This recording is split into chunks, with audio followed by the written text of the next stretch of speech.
Welcome back. This is Megan. Just gonna pop out these videos. I wanted to talk to you about how to deal with loss during the holidays. It'll be 3 years this between the end of November and early December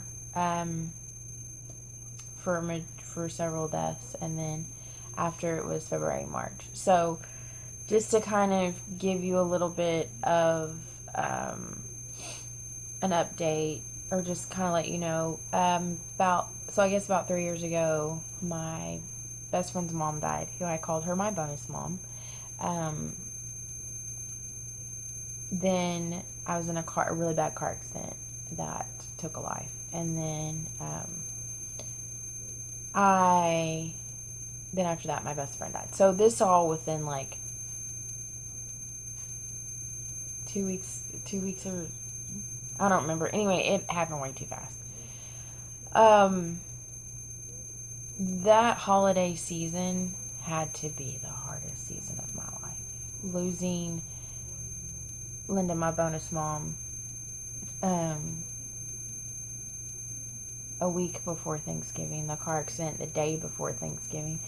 I did not want to go see family. I didn't want to see friends. I just wanted to be with my pets. I wanted to love on them. I wanted to be by myself.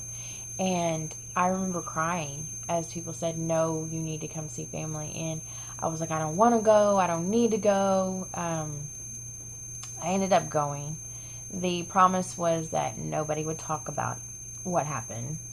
And what's the first thing somebody does? They come up and they give you a hug and they tell you, I'm so sorry. And then you're back there. Then someone says, my dad was like, you can go in a different room. I just want you here. And, you do the best you can. You're not happy. You're not going to pretend you're happy. You're not going to pretend that everything's perfectly fine, because it's not. And we know it. Then someone popped off and asked what happened and was trying to piece it together, and I was standing right there. And I was like, no. And I ended up leaving shortly after that. I'd like to say they knew. I'd like to say I know how you feel when you lose somebody. I don't. I have my experience.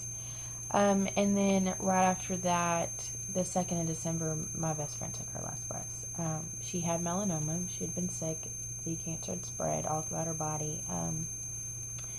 The doctor said she had till Christmas. She didn't make it. That was it. Dealing with 3 deaths that close together, I was done emotionally, physically, everything. It was unbelievable. One thing that really helped me was a mutual friend had told me, hey, my church is doing this how to grieve through the holidays workshop. I think you really should go. I think you would benefit from it. And so I said, okay, I'll go. At that moment, you're grasping for anything that'll help. I went in and was talking and just listening, and some of these women had lost their husbands, their children, years and years ago, a couple months ago. I think I was probably last Sunday, because this was like the Saturday after, so last Sunday was the final death. I hate to say that sounds so wrong. But I remember going in there and they gave me some of the best advice, and I probably forgot some of it, but one of them was, it's okay to say no. You're grieving. These are those first holidays. And for us, dang, Christmas was for me, Christmas was that first one, that first real holiday. Thanksgiving didn't feel like Thanksgiving. So for me, Christmas was that more serious missing holiday.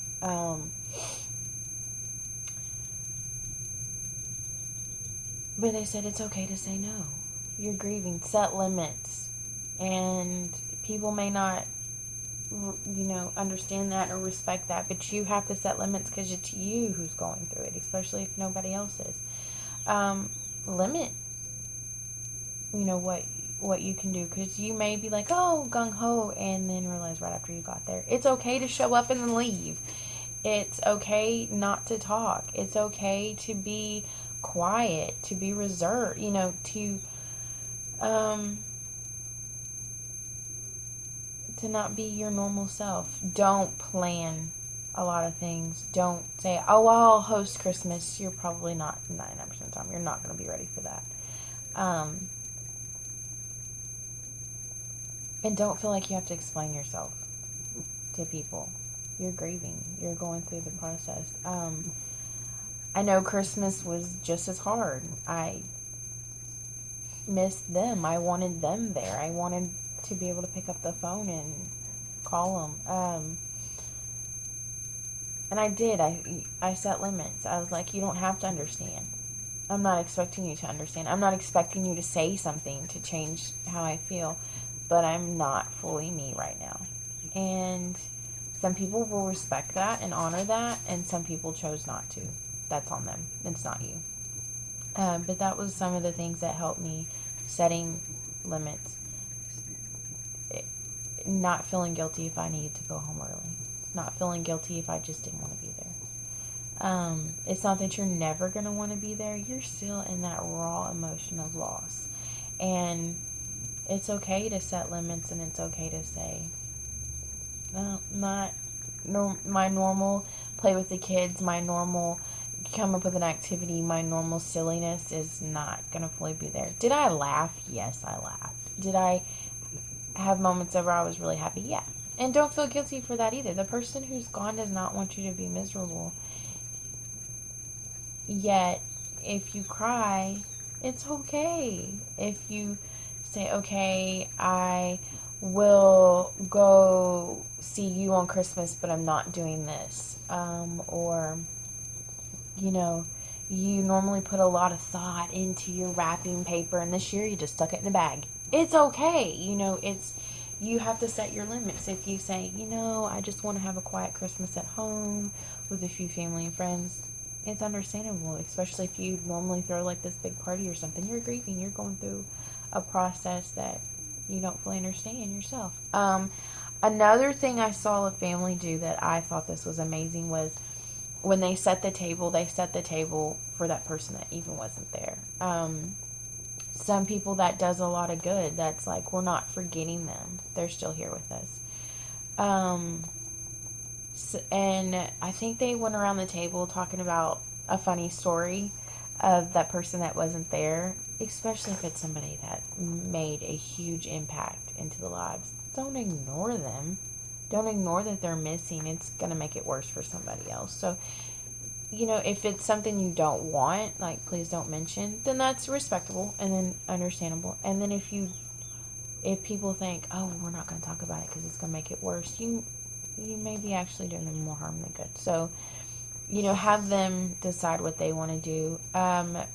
The year after we did Mother's Day, and then the year after we did a balloon release for everybody. The Mother's Day after, I did it with my best friend's daughter.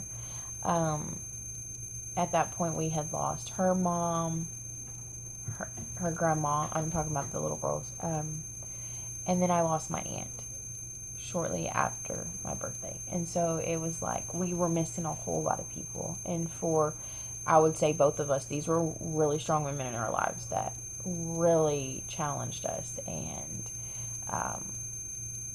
helped create us into the people we were. And so when those three strong women leave, it's a noticeable difference in your life. And so we did a balloon release and for them, and then that Christmas, that Thanksgiving, after I think my aunt's mom had passed away somewhere, and I hate to say it, I don't remember exactly when she passed away. I just remember somewhere around there she had passed away too, and so it was a lot of raw emotion for everybody involved, and it was a lot of memories and stuff and people. And then I think a friend of the family's had died. Anyway, it was just a crazy how within like a year how many people we had lost. And so I decided we were going to do another balloon release. And so we had blown up a bunch of just normal balloons, and we gave the kids Sharpies and the adults, and they could write the names on there if they wanted. They could write a message on there. And then we did a balloon release. And it was our way of honoring those people. They made a difference. Whether I liked them or not, whether Joe Blow liked them or not, they made a difference in somebody's life. And so we did another balloon release, and we will be doing another one this year too, for the kids, and honoring all the people that we've lost, and even now we've lost even more. So we will be doing another balloon release for the kids, even though I didn't know their grandfather. Their grandfather was an important part of their lives, and even their dad, my fiance's life. Like, I mean, he was married to his daughter, so so we'll be doing ways to honor him, even in this household. Your family to me, because we love them, and I love them, and they're part of their mom, and they're part of their grandparents, and they're part of their uncle on that side. And as strange and crazy as it might sound, we are family because we all love those kids. And so he can be honored and respected in my household just like he's honored and respected in his. And so we will definitely be doing, especially these first couple of holidays, because they're going to be hard. The kids are used to him being there, and he's not there. So we will definitely be doing a balloon release or some kind of, memory of. So there's no, you do what's best for them, and just sharing. There's nothing wrong with just sharing a hug. 99% of the time, we don't expect you to have the answers. We don't expect you to fix it, even though you look over there and you see them crying like I do, and you're like, I just want to fix this. We know you can't. And coming from a person who grieves a lot, I know you can't. We know you can't. A hug's okay. I love you is great. I'm praying for you. Amazing. We need it. And just being there. That's what we need most. So you take one day at a time. That's during the holidays the best you can do. Take one day at a time.